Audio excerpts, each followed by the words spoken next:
எல்லாருக்கும் வணக்கம். இன்னைக்கு நம்மளோட சேனல்ல என்ன பார்க்க போறோம்னா, வித்தியாசமான கனவா மீனை வச்சு நூடுல்ஸ் தான் பார்க்க போறோம். வாங்க எப்படி பண்றதுன்னு வீடியோக்குள்ள போலாம். நிறைய பேர் நம்மளோட வீடியோஸ் வந்து சப்ஸ்கிரைப் பண்ணாம பார்த்துட்டு இருக்கீங்க. சப்ஸ்கிரைப் பண்ணீங்கன்னா நம்ம போடுற வித்தியாசமான வீடியோஸ் உங்களுக்கு ரெகுலரா வரும். பிடிச்சிருந்தா லைக் பண்ணுங்க, ஷேர் பண்ணுங்க. வாங்க இப்போ எப்படி செய்யறதுன்னு பார்த்துடலாம்.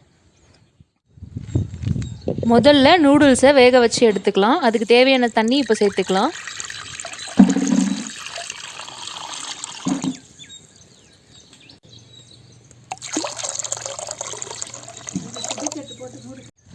தண்ணி நல்லா கொதிச்சிருச்சு. இப்போ நம்ம நூடுல்ஸ் எடுத்து அதில் சேர்த்துக்கலாம்.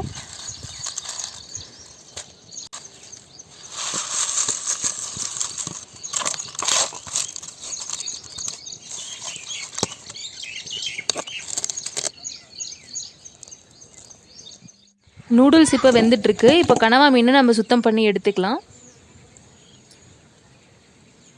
நாங்கள் 1 கிலோ கனவா மீன் எடுத்திருக்கேன். இது சுத்தம் பண்ணுறது பார்த்திங்கன்னா ரொம்ப ஈஸி தான், நம்ம வீட்டிலே பண்ணிக்கலாம். இப்போது கனவா மீனில் மேலே இருக்க தோல் எல்லாத்தையுமே இந்த மாதிரி எடுத்துக்கலாம்.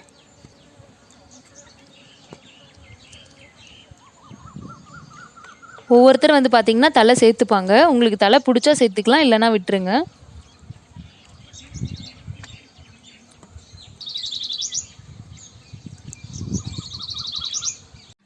தலையை நீங்கள் போடுறதா இருந்தால் இந்த மாதிரி அடியில் ரொம்ப ப்ரெஸ் பண்ணிங்கன்னா மேலே இந்த மாதிரி வந்துடும். இந்த வேஸ்ட்டை வந்து எடுத்து கீழே போட்டுடலாம். இது அப்படியே போட்டிங்கன்னா கருப்பாயிடும்.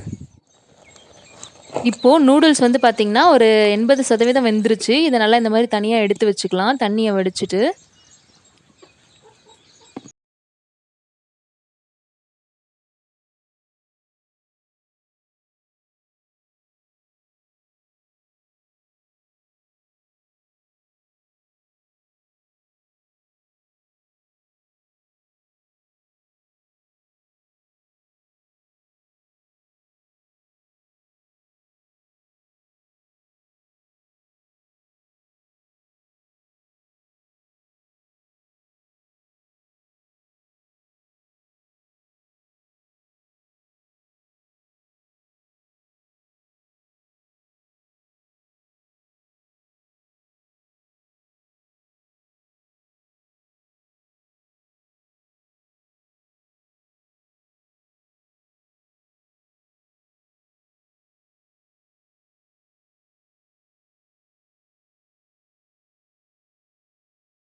கனவா மீன் நூடுல்ஸ் செய்ய ஆரம்பிச்சிடலாம். தேவையான அளவு எண்ணெய் சேர்த்துருக்கேன். இதில் கொஞ்சம் சோம்பு போட்டுக்கலாம். இப்போ ஒரு கொத்து கருவேப்பிலை சேர்த்துருக்கேன். நல்லா பொரிஞ்சதும் பெரிய வெங்காயம் கட் பண்ணி வச்சுருக்கேன், அதை சேர்த்துக்கலாம். நல்லா வதக்கி விட்டுருங்க. இது எல்லாமே நம்ம வந்து பார்த்திங்கன்னா வில்லேஜ் ஸ்டைலில் தான் செய்ய போகிறோம். எந்த ஒரு கடையில் விற்கிற பொருளும் ஆட் பண்ணாமல் செய்ய போகிறோம். இதில் இஞ்சி பூண்டு தட்டி வச்சுருக்கோம், அதை சேர்த்துக்கலாம்.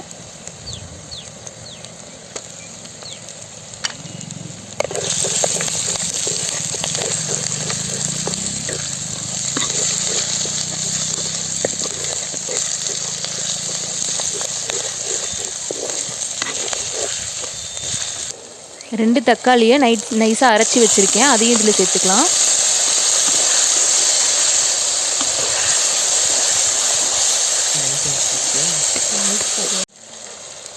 வெங்காயம் தக்காளி நல்லா வதங்கிடுச்சு. இப்போ வந்து மிளகாத்தூள் இதில் சேர்த்துக்கலாம்.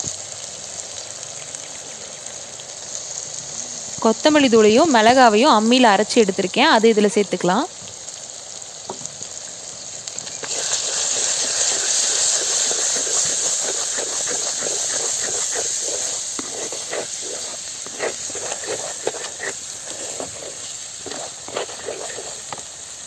மசாலா எல்லாமே எண்ணெயில் நல்லா வதங்கிடுச்சு.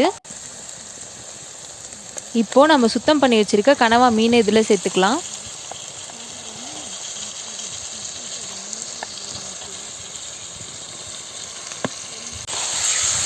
நல்லா கிளறி விட்டுடலாம் மசாலாவில் படுற மாதிரி.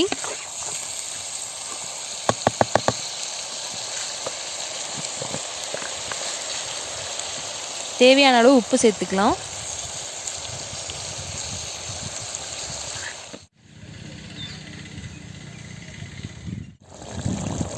கனவா மீன் நல்லா கொதிக்குது. இது வந்து பார்த்திங்கன்னா உங்களுக்கு முள்ளே இருக்காது, சாப்பிட்றதுக்கு ரொம்ப நல்லாயிருக்கும். கனவா மீன் நம்ம எதுக்கு சேர்த்துருக்கோன்னா, இதுவும் பார்த்திங்கன்னா வெந்தோடனே உங்களுக்கு நூடுல்ஸ் மாதிரி ஆகிடும். சாப்பிட அவ்வளோ டேஸ்ட்டாக இருக்கும். கனவா மீன் வெந்து தண்ணியெல்லாம் நல்லா சுண்டிடுச்சு. இப்போ நம்ம வேக வச்சுருக்க நூடுல்ஸே இதில் சேர்த்துக்கலாம். நூடுல்ஸ் இந்த மாதிரி ஒன்றோட ஒன்று ஒட்டாமல் நல்லா வரணும். அப்போ தான் உங்களுக்கு சாப்பிட்றதுக்கு ரொம்ப நல்லாயிருக்கும்.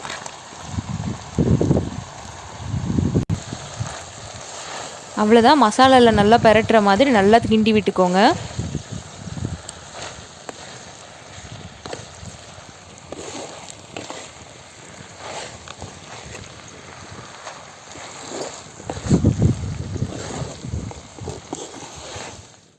கடைசியாக இது மேலே நல்லா பெப்பர் தூளை தூவி விட்டுக்கலாம்.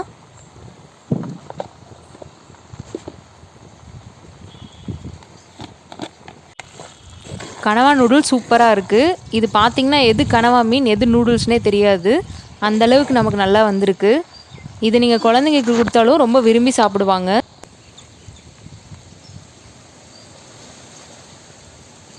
கனவா மீன் நூடுல்ஸ் இப்போ சூப்பராக ரெடி ஆகிடுச்சு. பார்க்குறதுக்கே ரொம்ப கலர்ஃபுல்லாக இருக்குது பாருங்கள். நல்லா காரசாரமான நூடுல்ஸ் ரெடி ஆகிடுச்சு. நாங்கள் இப்போ சாப்பிட போகிறோம். இந்த வீடியோ உங்களுக்கு பிடிச்சிருந்துச்சுன்னா மறக்காமல் லைக் அண்ட் ஷேர் பண்ணுங்கள். மறக்காமல் அந்த சப்ஸ்கிரைப் பட்டனை கிளிக் பண்ணிவிடுங்க. அப்போ தான் நம்ம போடுற வித்தியாசமான வீடியோஸ் உங்களுக்கு வரும். அடுத்த ஒரு வீடியோவில் உங்களை நான் சந்திக்கிறேன்.